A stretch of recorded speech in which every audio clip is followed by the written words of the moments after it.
ሰላም ለእናንተ ተመልካቾቻችን፣ እንዴት ከረማችሁ? ያው ምስክር ሳምንታት ቴሌቪዥን ዝግጅታችን ጀመረ። በዚህ ሳምንት ዝግጅታችን አንድ አዲስ እንግዳ ይዤላችሁ ቀርቤያለሁ።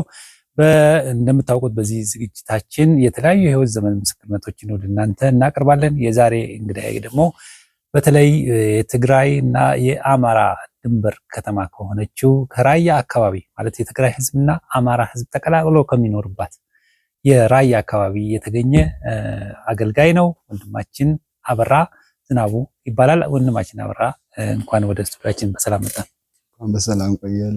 እንግዲህ አበራ ዝናቡ ግን ሰዎች ደግሞ ጆን ነው የሚለው እና ለምን እንደዛ እንደተባልክ በኋላ ትነግረናለህ። ግን ስለ አገልግሎትህ ስለ ቤተክርስቲያንህ ትንሽ ንገረንና ወደ ምስክርነታችን እንወጣለን። በጣም ጥሩ። የኛ እንግዲህ ሚኒስትሪ ነው የመለኮት መገለጥ አምባሳደሮች ሁለንተና አገልግሎት ይባላል። ትኩረቱ ቤተክርስቲያንን ከህፃናት አገልግሎት ጀምሮ የክርስቶስን ተልእኮ ከክርስቶስ የተሰጣትን ተልእኮ እንድትወጣ በዘመን መጨረሻ አጥቃ ያለ ነውር ያለ ነቀፋ ክብርት ቅድስት ያለ ፊት መጨማደድ ሆና እንድትገኝ ቤተክርስቲያን ጋር እየሰራ ያለ ራእይ ነው። ኦኬ፣ በጣም ጥሩ። እንግዲህ አንተ የተገኘህበት አካባቢ በብዛት በተለይ ወንጌል አማኝ የሌለበት አካባቢ ነው። በጣም እኔ ወደዛ አካባቢ ሄጃለሁ። በእርግጥ እናንተ ጋር አልደረስኩም፣ ግን እዛ አካባቢ ሄጄ በጌታ የሆነ ሰው አንድ ፈልጉልኝ ስለ አንድም የለም ያሉኝ ቦታ ሁሉ አጋጥሞኛልና ከዛ አካባቢ ጌታን አግኝቶ ማውጣት በጣም ትልቅ ነገር ነው። ለዛ ነው አንተንም ጠርቼ እዚህ እንትን ያልኩትና ስለ አካባቢ እስቲ ትንሽ ነገርና ስለ ወደ ቤተሰብ ወደ ትረካው እንሄዳለን ወደ ታሪክ። የኛ አካባቢ እንግዲህ እንዳልከው በወንጌል ያልተደረሰ አካባቢ ነው። ኦልሞስት ከ80 ምናምን በ90% በላይ ያው የኢትዮጵያ ኦርቶዶክስ ተዋህዶ አማኝ ነው እዛ አካባቢ የሚበዛው። እንዳልከው ነው እኛ አካባቢ ክርስትና ገና አልተስፋፋምና ብዙ የወንጌል ስራ ብዙ ጸሎት ይጠይቃል። እንደዚህ ነው እንግዲህ ስዕሉን ደግሞ ለተመልካቾቻችን ብዙዎቻችን በታሪክ ነው ምናምን በተለይ ደግሞ አንዳንድ ነገሮች በፖለቲካ ምናምን ይሰማል ስሙና ራያ ቆቦ ራያ ዘቦ እየተባለ እንሰማለንና ስለ አካባቢው ስለ ህብረተሰቡ ስለ ራያን ሳደልን። ራያ እንግዲህ እንደዚህ አጠር ባለ ነገር ለመግለጽ ሊከብደኝ ይችላል። የራያ ህዝብ እንግዲህ እንዳልከው የሁለቱ የአማራና የትግራይ ክልል ህዝብ ውስጥ ተቀላቅለው የሚኖርበት ወይም እንዳልከው ድንበር ላይ ነው ያለው። የአማራና የትግራይ ክልል ድንበር ላይ ነው ያለነው። እንግዲህ የራያ ህዝብ በጣም ትልቅ ታሪክ ያለው ሰፊ ታሪክ ያለው ህዝብ ነው። እንደሚታወቀው እንግዲህ ኦልሞስት አርብቶ አደርና አርሶ አደር ላይፍ ስታይል ነው ያለው። ራሱ ብዙ ባህላዊ መልኮች አሉት። ራሱ የጋብቻ ኮንፍሊክት ማኔጅ የሚያደርግበት ያለው አለባበሳችሁ ራሱ ለየት ይላል። ወንዶች እንደውም እንደ ቀሚስ ነገር ነው የምትለብሱት አይደል? ያየው መሰለኝ እንደዚህ። ያ ትክክል ነው። ጋቢና ከታች ይደረጋል። እንዳልኩ ሰፊ የሆነ ባህል ያለው አካባቢ ነው። ሰማይ ይሆናል እንግዲህ በሚዲያ አንዳንዴ በመጽሐፍት እንደውም ብዙም ያልተወራለት አካባቢ ነው ማለት ይቻላል። ያው በዚህ አጋጣሚ እኮ ያው እናስተዋወቀን ብለን ነው። ስለ ልጅነት ስለ ቤተሰቦች ንገረን። ቤተሰቦች ያው የኦርቶዶክስ ሃይማኖት ተከታዮች ናቸው ብለኸኛል፣ ግን ቤት ውስጥ የነበረውን ነገር ስለ ወንድሞች ስለ እህቶች ንገርና ታሪክን ጀምርልን እስቲ። በጣም ጥሩ። እንግዲህ ያው እግዚአብሔር በዚህ ውስጥ እኔ ባለፍኩበት ባደኩበት መንገድ ውስጥ መልእክት እንዳለው ከማሰብ ከመለኮታዊው ዓላማ አንጻር ነው ታሪክን የምናገረው። የኔ ታሪክ እንግዲህ የሚጀምረው ላይክ ስለ ራያ ህዝብም ቅድም አውርተናልና 77 ያው በዓለም አቀፍ ደረጃ የሚታወቅ በጣም ከባድ ድርቅ ነበረ። በጣም ብዙ ህዝብ ያለቀበት በጣም ዘግናኝና ከባድ በዓለም አቀፍ ደረጃ ብዙ ዘገባ የተሰራለት አስታውሳለሁ። ያ በጣም ከባድ ጊዜ ነውና እኔ የተረገዝኩበት አካባቢ ነው እንግዲህ ዝናብ ዳመና ምናምን መምጣት የጀመረውና አክቹአሊ እኔ ስወለድ እህል ገብቶ ሰዎች ከማሳቸው እስካሁን ድረስ አስታውሳለሁ። የሆነ የበረሃ ጤፍ የሚባል እህል አለ። ሰው አይደለም የሚዘራው። ራያ እንግዲህ ከ77 በፊት ያለው ታሪክ ከዛ በኋላ ካለው ታሪክ በጣም የተለየ ነው። 77 ነው የተወለድኩ አንተ? እኔ 78 መጨረሻ ነው የተወለድኩት። ስለዚህ 77ንም አታውቀውም? እኔ አላውቀውም። ኦልሬዲ እኔ ከተረገዝኩበት ጊዜ እንዳልኩ እንደዚህ ዝናብ ምናምን ጀምሯል። ጀነራሊ ግን 77 ማለት ቶታሊ የራያን ታሪክ የቀየረ ምዕራፍ ነው። እንዳልኩ የራያ ህዝብ አርብቶ አደር ነው። 77 ቶታሊ እንስሳትን አልሞስት ወደ ዜሮ ያወረደበት ጊዜ አያቶች የእናቴ ወንድ አባት እንደዚሁም የእናት አያቴ አባቶቿ በራያ ላይ በጣም በሀብት የታወቁ ናቸው። እስከ 400 500 ከብት 200 ምናምን ግመል በጣም የታወቁ ሀብታሞች ናቸው። 77 ግን አልሞስት ወደ ዜሮ ነው ያወረዳቸው። እኔ ልጅ ሁኜ አውቃለሁ። የእናቴ ሴት አያቴ አባቷ እንዳልኩ በጣም ሀብታም በቤቱ ከመቶ ምናምን እንደዚህ ሰራተኛ ምናምን የሚደረግበት ቤት እነሱ 77 ግመሎቻቸው ምናምን ከሞቱ አንተ ስታድግ ምንም የለም ማለት ምንም የለም አጠቃላይ። አሁን የምልህ በራያ ላይ የታወቀ ሀብታም ሰው አሁን ብጠቅስ ሁሉም ሰው ያውቀዋል። ቀኛዝማች ጉበን ነው የሚባለው። እኔ ልጅ ሁኜ ከልጁ ቤት እየኖረ እናቴ ጋር በጣም እንትን ያረጋሉና ህፃን ሁኜ እናቴ ጋር እየመጣ ጀርባው እንደዚህ በእንትን ታሸው ነበረ። ለአንተ ምን ናቸው? ለኔ የሴት አያቴ አባቷ ነው የሚሆን። ታላቅና ታናሽ ናቸው እና በዛ ምድር በጣም በሀብት የታወቁ ናቸው። ኢቭን ወንድ አያቴ እናቴ አባቷ ሀብታም ናቸውና ያ ታሪክ እንደዛ ነው የነበረውና እኔ ስወለድ ኦሬዲ እህል ጀምረዋልና በዛም ይመስለኛል አባቴ ጥላሁን ብሎ ነው ስም ያወጣልኝ። በዛን ግን የሚታወቁ ትልቅ ቄስ መጡና ጥላሁን አይደለም አበራ ነው ስሙ፣ አበራ ነው። እህል ጀምረዋል ስትል ምን ማለት? እህል ኦሬዲ አግብተው እየበሉ ነው። ኦኬ። ድርቁ አልፎ ማለት ነው። ድርቁ አልፎ ድርቁ አልፎ ሚስ ወደዚህ ወደ ሰፈራ ምናምን ሄዶ ህዝብ ሄዶ እዛ እርዳታም ያገኘ እየሞተ እየዳነ የነበረው እንትን ታሪክ አልቆ ኦሬዲ ይሄ የተጀመረበት ጊዜ ነውና ይሄንን ምነግር ያው ከኔ ታሪክ ጋር የሚገናኝም እንትን ስላለው ነው። እና ግን እኔ ስወለድ ምንድነው የሆነው ያንን 77 ድርቅ በጣም በብዙ ዋጋ መክፈል በጣም በብዙ ደግሞ ጀግንነት ያኔ ደርግ ምናምን ያለበት ጊዜ ነው። ከሩቅ ሀገር እየሄዱ እንደዚህ ከዛ የሆነን ዘይት ስኳር እንትን እየወሰዱ ዱቄት እንትን እያደረጉ ያ ድርቅ ጊዜ እንዲሻገሩ በጣም ትልቅ ሚና የተጫወተ አጎቴ ድንገት እኔ በምወለድበት ጊዜ ይሞታል ማለት ነው። ምንም አልታመመም። ከተማ አለች ከኛ ትንሽዬ እንትን ወጣ ብላ እዛ ውሎ ከሰዎች ጋር ምናምን ማታ ላይ ነው ሬሳው ተሸክሞ የገቡትና ያ ክስተት ደሆል የቤታችንን ታሪክ ነው የቀየረው። አልሞስት እኔ ጠብቻ አላደኩ ማለት ትችላለህ። እናቴ በጣም ነው ወንድሟን የምትወደው። ያ ነገር ቶታሊ የቤታችንን የአያቶችን ቤት የኛንም ቤት ታሪክ ነው። ስለዚህ በሐዘን ምክንያት ጡት ከለከሉ ማለት ነው። ጡት ባትከለክለኝም አልሞስት አንደኛ እሷ ይሄ የእንትኑን ወግ አልሞስት አላደረገችም ማለት ይችላል። ኦኬ። የምታረስን ወግ አላደረገችም። ከዛም እኔም እንደዚህ አቅፋ ምናምን ያሳደገችበት ድሮ እንትን ሲቀልዱ ነፍጡን እየጠባ ነው ያደገው ምናምን ይሉኛልና ያንን እንትን አላገኘሁም። ከዛ ግን በላይ ደግሞ ቶታል የቤታችንን ስቶሪ ያ ነገር በቃ አበላሸው። እናቴና አባቴ ያላቸው ሪሌሽንሺፕ እንደ ድሮ መሆን አልቻለም። ከአባቴ ጋር በጣም ይዋደዳሉ፣ ወዳጁ ነው። ሀዘኗን ይረዳላታል፣ እሱም ይሰማዋል ያ ነገር።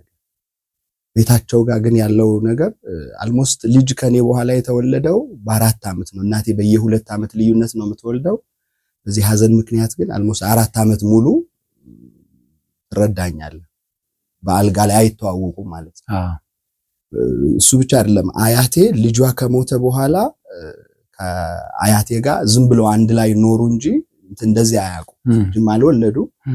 አልሞስት ከኋላ ነው ከ20 ምናምን ዓመት በኋላ አያቴ በቃ አግባና ውለድ ብላው ራሷ ሰርጋ አርጋ እቤቷ እዛው ሰርጋ ሙሽራ አምጥታ 2 ልጆችን ወልዷል በታሪክና ያ ታሪክ እንትናችንን አበላሽው። እሱ ግን ብቻ አይደለም እንትኑ ትንሽ የካደኩ በኋላ የቤታችን ሁለተኛ ልጅ ነኝ። የመጀመሪያ ልጅ ሴት ናት፣ ወንድ ነኝ እና ገና ህፃን ልጅ ሆኜ ነው ኃላፊነት እኔ ላይ የወደቀው። በጣም ትንሽ ልጅ ሆኜ ነው ከብት መጠበቅ የጀመርኩት።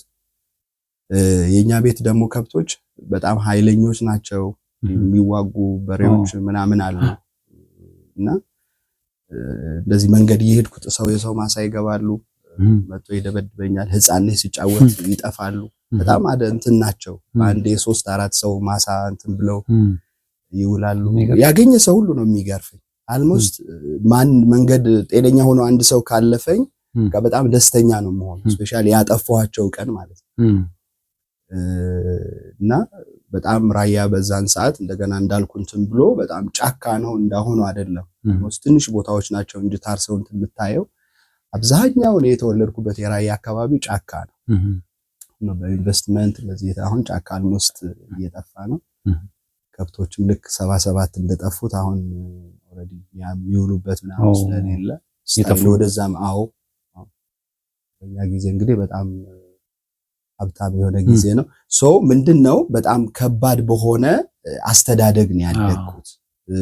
አባቴ የዛ የአንድ የወረዳ እንትን አስተዳዳሪ ነው። ቤት አይኖርም። ማታ ገብቶ ማታ ይመጣል። አንዳንዴ 3 ቀን አይመጣም። አንዳንዴ ስብሰባ ምናምን ካለ ሳምንት አይመጣም።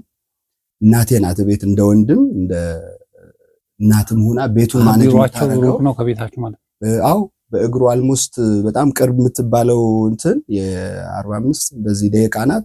ሌላ ጊዜ ግን ስብሰባ ምናምን ሲኖር ወደ ሌሎች ከተሞች ምናምን ይሄዳል። እዛች ቅርብም ሆኖ ሲመሽ ምናምን እዛ እንትን ያድራሉ ምናምንና ብዙም አሁን አባቴ ትንሽ እስከ 5ኛ ክፍል የተማረ ሰው ነው። በጣም የዋህና ስማርት ሰው ነው። እንዳልኩ ቤት ግን ፉሊ ማኔጅ የምታረገው እና በቃ እናቴ ናት። ሰራተኞች ወንድም ሴትም ራሷ ማኔጅ ታደርጋለች። እንደዛ ነው እንትኑ ያደግነውና ወይ አባት አሁን የወረዳ አስተዳዳሪ ነበሩ አይደለም? ይሄ የወረዳ ትንሽ እንትና በዛ በእኛ አካባቢ ጣቢያ ይላሉ።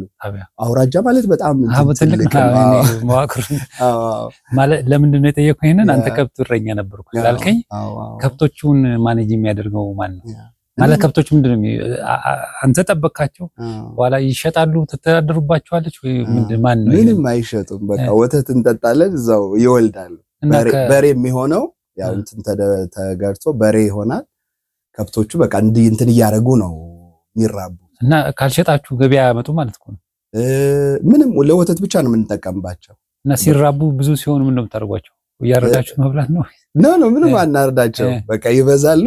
ወተት ብቻ ነው እንትኑ የምትጠጣው። በጣም የተለየ እንደዚህ ሰው ችግር ካጋጠመው አንድ ወይፈን ወይ አንድ እንትን ሊሸጥ ይችላል። ሬር ነው በጣም አይሸጥም።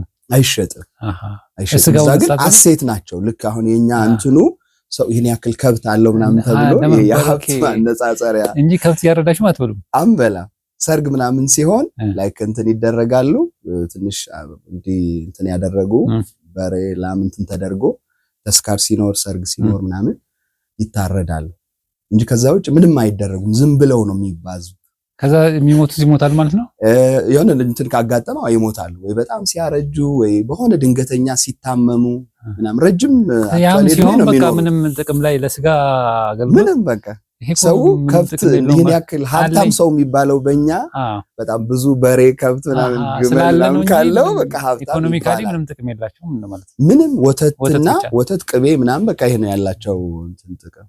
እዛ እህል እንዳልኩ ሀፍ ነው አርብቶ አደርና አርሶ አደር ነው የራያ ህዝብ እና ከእህል የሚያገኘውን ለእንትን ይጠቀማል እየሸጠ ጨው፣ በርበሬ እንደዚህ ምናምን ከዛ ነው የሚደረገው እና እንደዛ ሁኜን ያደግኩትና በጣም ብዙ የልጅነት ጊዜ ላይ ምናልባት ከዚህ ወላጆችም ለልጆቻቸው ምናልባት የሚማሩት ነገር ካለ ኢቭን እዛ ላይ የሚገርምህ የሆኑ 2 ሰዎች አጎትና ያኛው የታናሽ ወንድሙ ልጅ ነው እና ያ ትልቁ ሰውዬ ሆን ብሎ ሊሆን ይችላል ዝም ብሎ እንትን ሊሆን ይችላል። ከህፃንነቴ ከልጅነቴ ጀምሮ ያስፈራራኛል። መንገድ እንደዚህ ሲያገኘኝ ልብሱ ፊቱም ልክ በጣም ጀግናም የታወቀም ሰው ነው።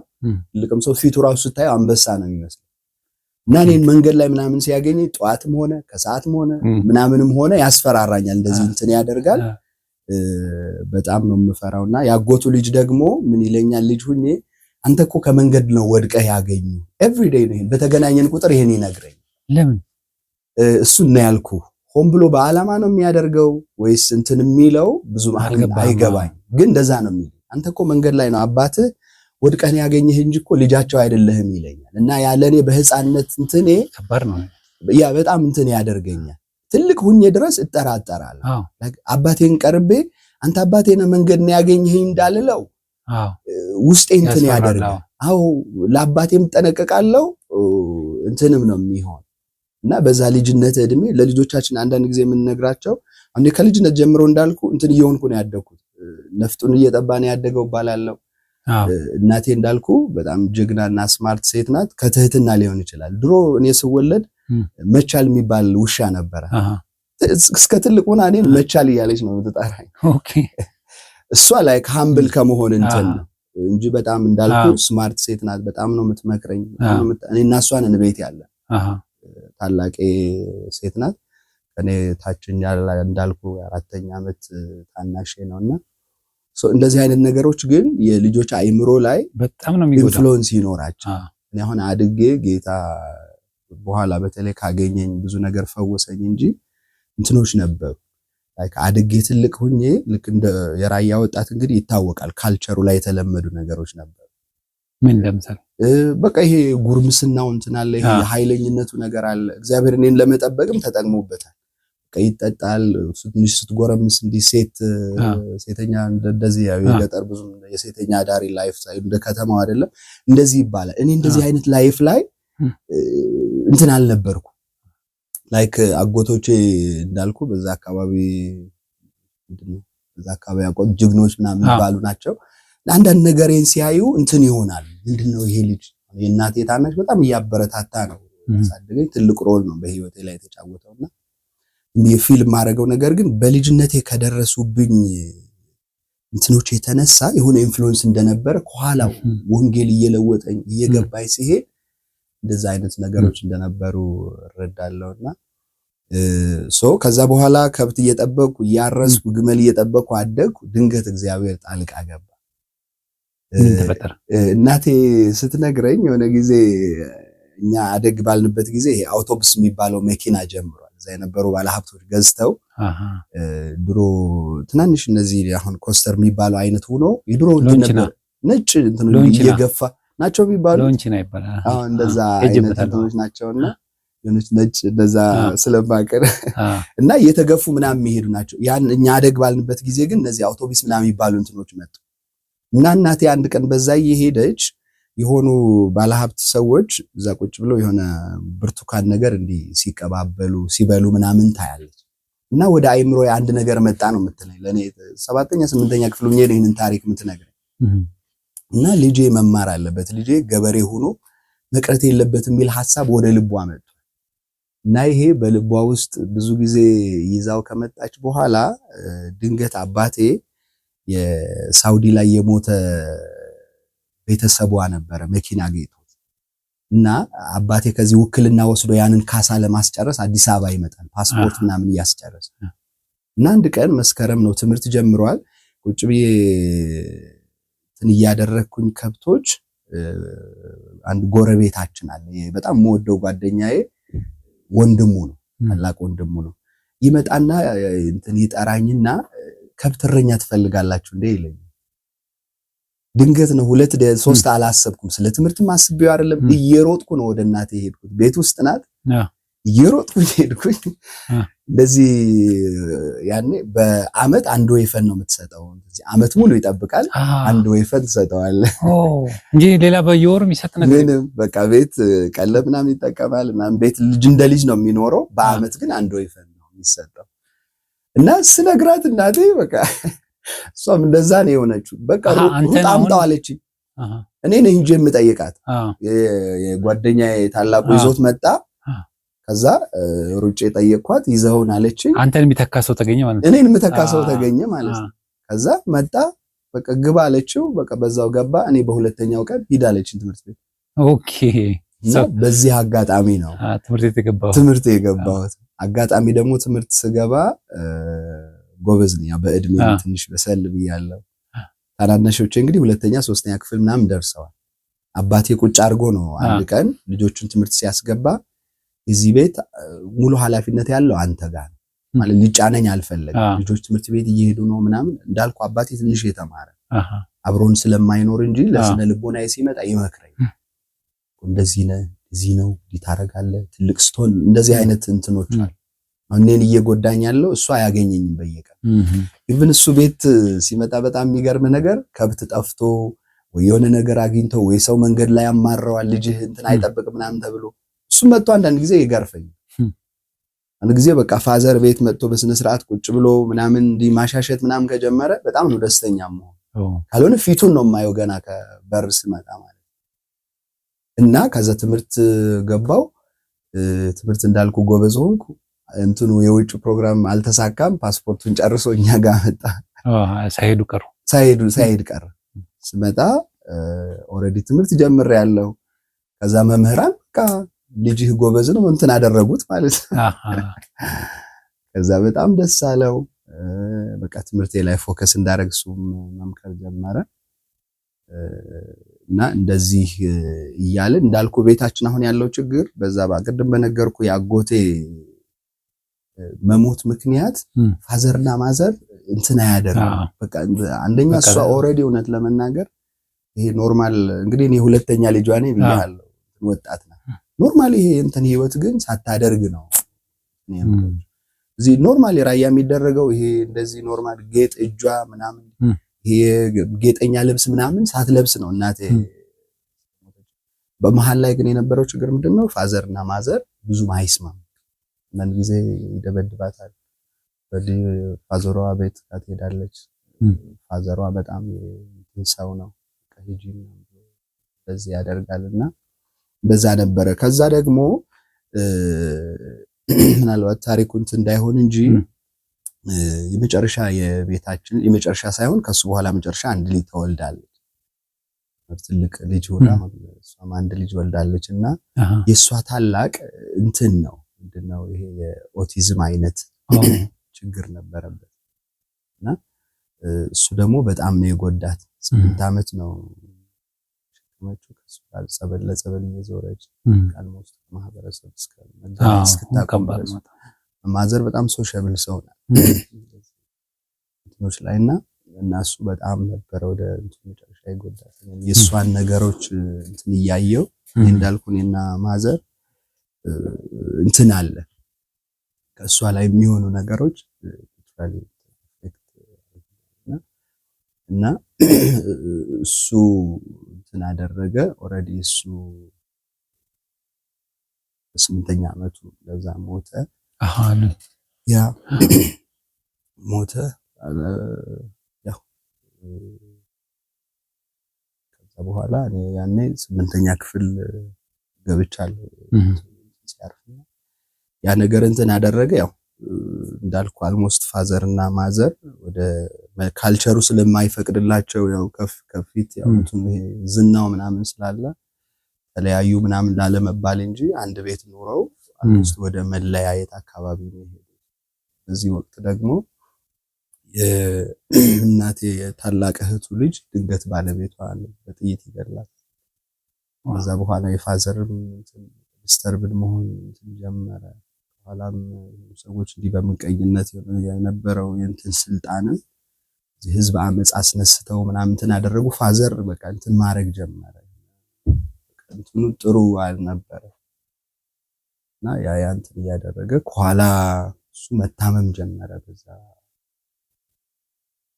እንዳልኩ ማዘር ከኋላ በቃ ከቤት ወጣ። ትንሽ የከተማ የገዟት መሬት አለ። እዛ ብቻዋን መኖር ምናምን ጀመረች። እኔ ሃይ ስኩል ነው የምማረው። ረፍት ሰው ሲሆን እሷ ጋር አልፎ እንትን ሄዳለሁ እና በቃ የነበሩ ነገሮች ጥሩ አልነበሩ። እኔ ትምህርት እንትኔ እየወረደ ሄደ።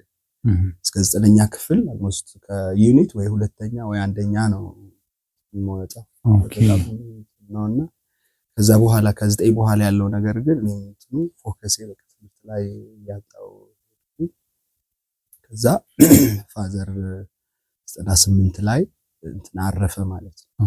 ያመመው የተሻለ አብሬ ብዙ ሕክምና ዙር ያለው ከሱ ጋር እንደይሻለው አልታመማል። ከዛ እሱ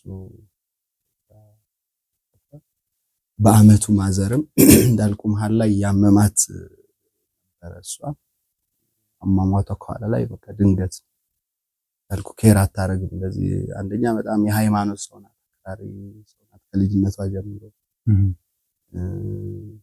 እንደዚህ ምግብ ምናምን ስትል ዓለማዊ እንዳረካት ምናምን ነገር ከዛ በኋላ የኔ ታሪክ ግን ሙሉ በሙሉ የተቀየረው አክቹአሊ በእናቴ መሞት ነው። እንግዲህ በአንድ አመት ውስጥ አባትንም እናትንም ማጣ። ኤግዛክት በአንድ አመት ውስጥ እሱ ጥር 26 ነው እንደዚህ ሞተ። እሷም ጥር ምናምን ነው የሞተችው። አልሞስት ሁለቱም በአንድ ቀን ነው የሞቱበት ቀን አንድ አይነት ነው እና እንትኑን አስታውሳለሁ የሆነ ያመማት እንዳልኩ ይሻላታል ያማታልና የሆነ ጊዜ እዚህ አሟታልና ተኝቼ ሌሊትን ለምን እንደሆነ ከእንቅልፌ ተነሳ እና ስነሳ ብቻዋን እንደዚህ ጭንቅላቷን አቀርቅራ ቁጭ ብላለች። ውስጥ በቃ ተሰበረ ምናምን ሴት ምናምን ብዬ ጠዋት ሕክምና ወሰድኳትና ደህና ናት፣ ምንም እንትን አላለችም። እንትኑ በጣም ነው የሚገርም።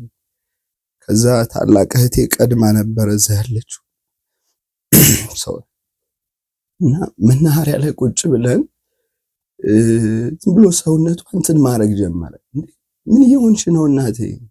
በቃ ልጄ ደህና ነኝ እኮ ትለኛለች። ከዛ በቃ እንትን ሲያደርገኝ በቃ እንሂድ አልኳት። እዛ የሆነ ትንሽ ክሊኒክ ነገር አለና እዛ አዝያት መንገድ ላይ ስደግምብኝ አዝያት የተወሰነ ከዛ ሄድኩኝ የቆምኩ እዛ ሕክምና ላይ ወሰድኳት። እንትኑ በቃ ድንገት ነው የሆነው። እዛ ቁጭ አድርጊያት ሲስተርን ልፈልግ ሄድኩ። ስመለስ ኦልሬዲ እያለቀሱ ነው እና ያ እንትን በቃ ቶታሊ ህይወቴ ዲስተርብ አደረገ። ደም አስታውሳለሁ በቃ የዛን ቀን ብዙ ነገር ነው እንትን በህይወቴ እንትን የወሰንኩትና ሰይጣን ግን በዛን ጊዜ ምንድነው እግዚአብሔር ለመዳን ያደረገው ነገር በቃ አንድ ነገር ላይ ሰይጣን ተናገረ። ከዚህ በኋላ በህይወት ኖርክም አልኖርክም፣ ትልቅ ሰው ሆንክ፣ ዶክተር ሆንክ፣ ታዋቂ ሰው ሆንክ፣ ምንም ሆንክ እናትህ እስከሌለች ድረስ ያንተ ህይወት ትርጉም የለውም የሚለውን ሰይጣን ጭንቅላቴ ላይ ሎክ አደረገና ከዛ በቃ 11ኛ ክፍል አልሞስት አልተማርኩም ማለት ይችላል። ዝም የለስሙ ትምህርት ቤት ሄዳለሁ። አክስቴ ጋር ነው እዛ ናቴ እንዳረፈች 11ኛ ክፍል መግባት ነበረብኝ። አላማጣ ሄድኩ። እንደውም እንትኑ በህይወትም እንድኖር እግዚአብሔር የተጠቀመው አክስቴ ነው። ለሴት ጥሩ ኢኮኖሚ አላቸው፣ ሀብታሞች ናቸው እና እሷ ጋር እንትን ማድረግ ጀመርኩ። ትምህርት ላይ ግን ገርም 9ኛ ክፍል ፊዚክስ በእኛ ጊዜ ከባድ ነውና 98 አምጥቼ አስተማሪ ለብቻዬ ክላስ ውስጥ ሸልሞኛል። 11ኛ ክፍል ግን 50 በሙላት አቅቶኝ እንደገና ክረምት ሬንትን ወስጄ ነው እንደገና ፊዚክስ እንትን ያለፍኩትና እንትኑ ፍላጎቱ አለኝ። ይሄ ውስጥ ያለው ነገር ወጥቶ የሆነ ነገር መሆን እንዳለብኝ ይገባኛል፣ ግን ያ የመሆን አቅም አልነበረኝም። 12ኛ ክፍል ገባው። እዛ ወደ መጨረሻ አመት ስንደርስ መድገም አለብኝ። በቃ ውጤት አምጥቼ ሜዲሲን ነው መግባት ያለብኝ ብዬ አንድ አመት ደገም። አልሆነም። ግብርና ገባው መቀሌ ዩኒቨርሲቲ። እዛ ነው እንግዲህ በጣም ከባድ እንደገና ህይወት የነበረው። እንግዲህ የመቀሌው ደግሞ ምንድነው ከባድ ህይወት ያጋጠመ እሱ ላይ እውነት የእናት ሞት በጣም የሚያሳዝን ነው። ማለት አቦላጅን ማጣት በጣም ከባድ ነው። ተመልካቾቻችን የመጀመሪያው ክፍል ዝግጅት በዚህ ይጠናቀቃል። እንግዲህ ሁለተኛው ክፍል ከረፍት በኋላ እንመለሳለን። ባላችሁበት ጠብቁን። ከረፍት በኋላ ደግሞ ያለውን አብረን